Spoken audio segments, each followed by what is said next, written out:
Kidnapped by Robert Louis Stevenson. Chapter 5. I Go to the Queen's Ferry. Much rain fell in the night, and the next morning there blew a bitter wintry wind out of the northwest, driving scattered clouds. For all that, and before the sun began to peep or the last of the stars had vanished, I made my way to the side of the burn, and had a plunge in a deep whirling pool. All aglow from my bath, I sat down once more beside the fire, which I replenished, and began gravely to consider my position. There was now no doubt about my uncle's enmity. There was no doubt I carried my life in my hand, and he would leave no stone unturned that he might compass my destruction. But I was young and spirited, and like most lads that have been country bred, I had a great opinion of my shrewdness. I had come to his door no better than a beggar and little more than a child. He had met me with treachery and violence. It would be a fine consummation to take the upper hand and drive him like a herd of sheep. I sat there nursing my knee and smiling at the fire, and I saw myself in fancy smell out his secrets one after another, and grow to be that man's king and ruler. The Warlock of Essendine, they say, had made a mirror in which men could read the future.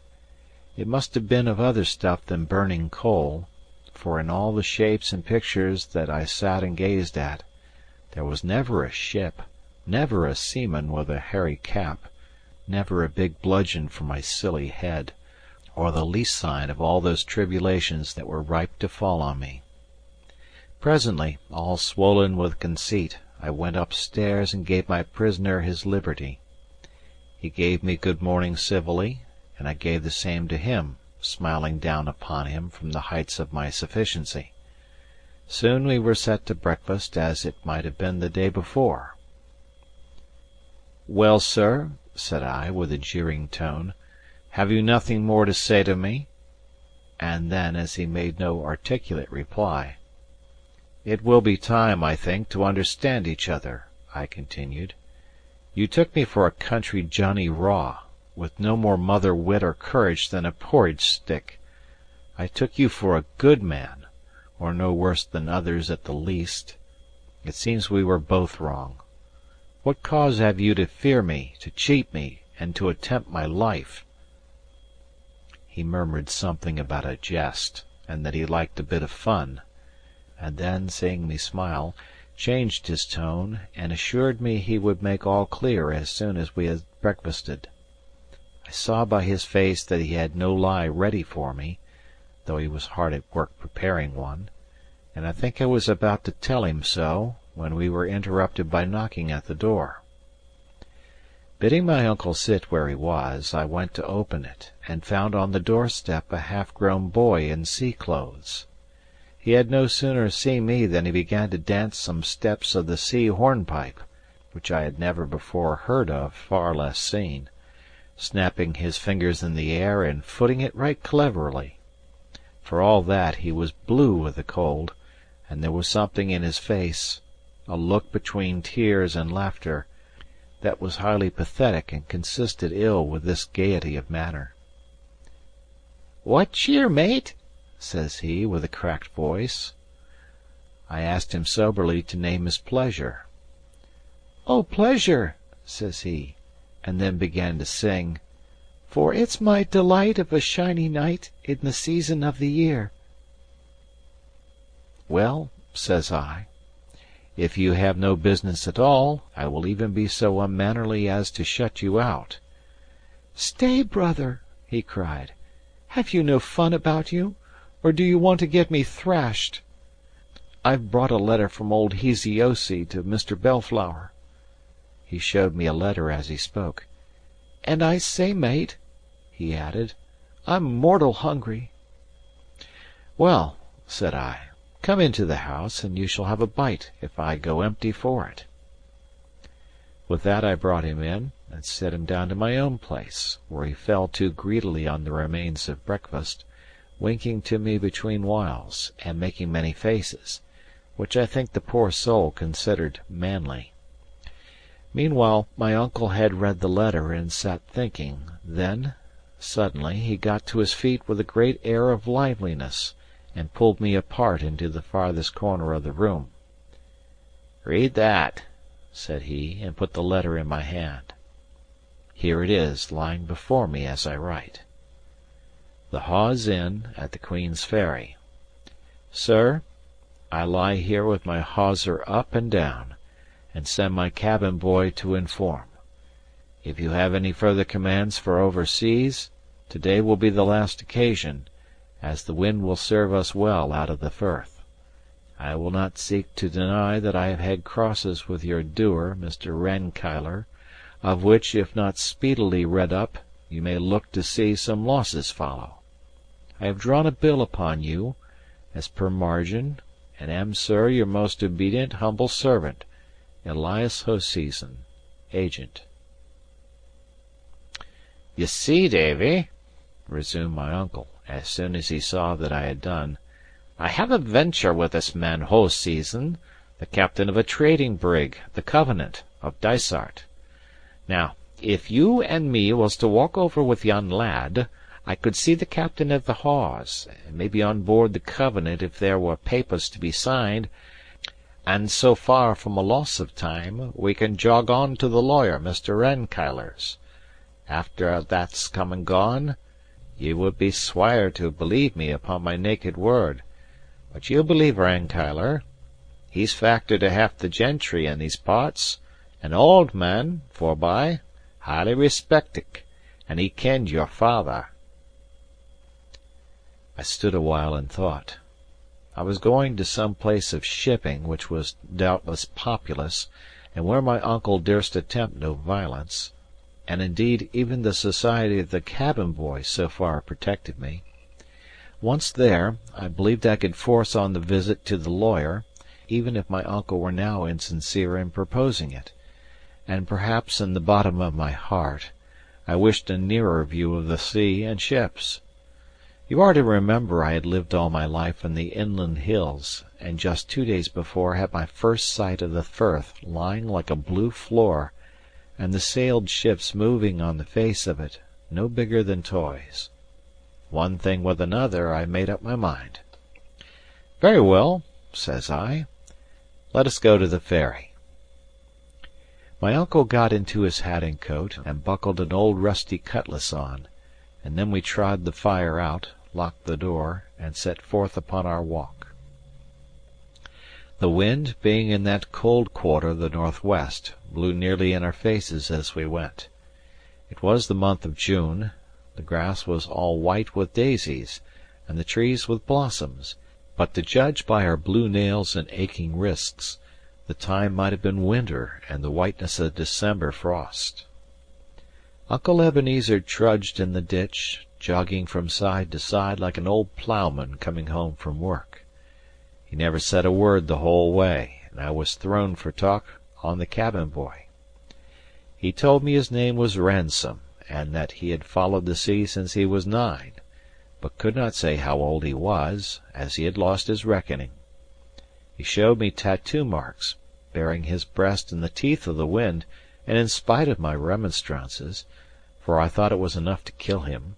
He swore horribly whenever he remembered, but more like a silly schoolboy than a man, and boasted of many wild and bad things that he had done, stealthy thefts, false accusations, ay, and even murder, but all with such a dearth of likelihood in the details, and such a weak and crazy swagger in the delivery, as disposed me rather to pity than to believe him.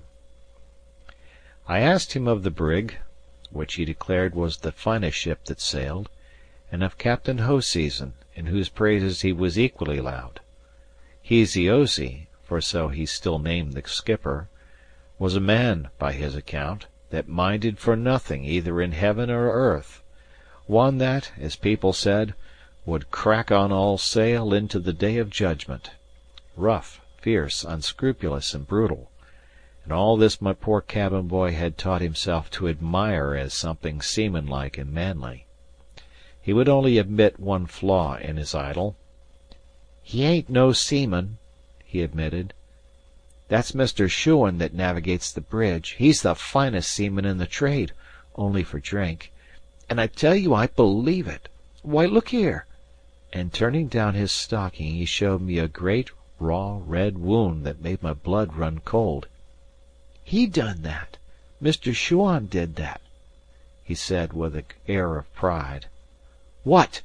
I cried. "Do you take such savage usage at his hands?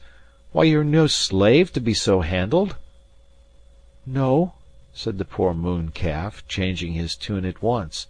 "And so he'll find, see here." And he showed me a great case knife, which he told me was stolen. "Oh," says he, "let him see me try. I dare him to. I'll do for him. Oh, he ain't the first." And he confirmed it with a poor, silly, ugly oath. I have never felt such pity for any one in this wide world as I felt for that half-witted creature, and it began to come over me that the brig Covenant, for all her pious name, was little better than a hell upon the seas. "Have you no friends?" said I. He said he had a father in some English seaport, I forget which. "He was a fine man, too," he said, "but he's dead." "In heaven's name," cried I, "can you find no reputable life on shore?" "Oh, no," says he, winking and looking very sly. "They would put me to a trade. I know a trick worth two of that, I do." I asked him what trade could be so dreadful as the one he followed, where he ran the continual peril of his life, not alone from wind and sea, but by the horrid cruelty of those who were his masters. He said it was very true, and then began to praise the life, and tell what a pleasure it was to get on shore with money in his pocket, and spend it like a man, and buy apples, and swagger, and surprise what he called stick-in-the-mud boys. "And then it's not all as bad as that," says he. "There's worse off than me. There's the 20-pounders. Oh, laws, you should see them taking on. Why, I've seen a man as old as you, I dessay." To him I seemed old. "Ah, and he had a beard, too. Well, and as soon as we cleared out of the river, and he had the drug out of his head, my, how he cried and carried on! I made a fine fool of him, I tell you. But then there's little uns, too. Oh, little by me. I tell you, I keep them in order. When we carry little uns, I have a rope's end of my own to wallop 'em." And so he ran on, until it came in on me what he meant by 20-pounders were those unhappy criminals who were sent overseas to slavery in North America, or the still more unhappy innocents who were kidnapped or trepanned, as the word went, for private interest or vengeance. Just then we came to the top of the hill and looked down on the Ferry and the Hope. The Firth of Forth, as is very well known, narrows at this point to the width of a good-sized river, which makes a convenient ferry going north, and turns the upper reach into a landlocked haven for all manner of ships. Right in the midst of the narrows lies an islet with some ruins. On the south shore they have built a pier for the service of the ferry, and at the end of the pier, on the other side of the road, and backed against a pretty garden of holly trees and hawthorns, I could see the building which they called the Hawes Inn. The town of Queen's Ferry lies further west, and the neighbourhood of the inn looked pretty lonely at that time of day, for the boat had just gone north with passengers. A skiff, however, lay beside the pier, with some seamen sleeping on the thwarts. This, as Ransom told me, was the brig's boat waiting for the captain, and about half a mile off, and all alone in the anchorage, he showed me the Covenant herself. There was a sea-going bustle on board, yards were swinging into place, and as the wind blew from that quarter, I could hear the song of the sailors as they pulled upon the ropes. After all I had listened to upon the way, I looked at that ship with an extreme abhorrence, and from the bottom of my heart I pitied all poor souls that were condemned to sail in her. We had all three pulled up on the brow of the hill, and now I marched across the road and addressed my uncle. "I think it right to tell you, sir," says I, "there's nothing that will bring me on board that Covenant." He seemed to waken from a dream. "Eh?" he said. "What's that?" I told him over again. "Well, well," he said, "we'll have to please ye, I suppose. But what are we standing here for? It's perishing cold, and if I'm no mistaken, they're busking the Covenant for sea." End of chapter.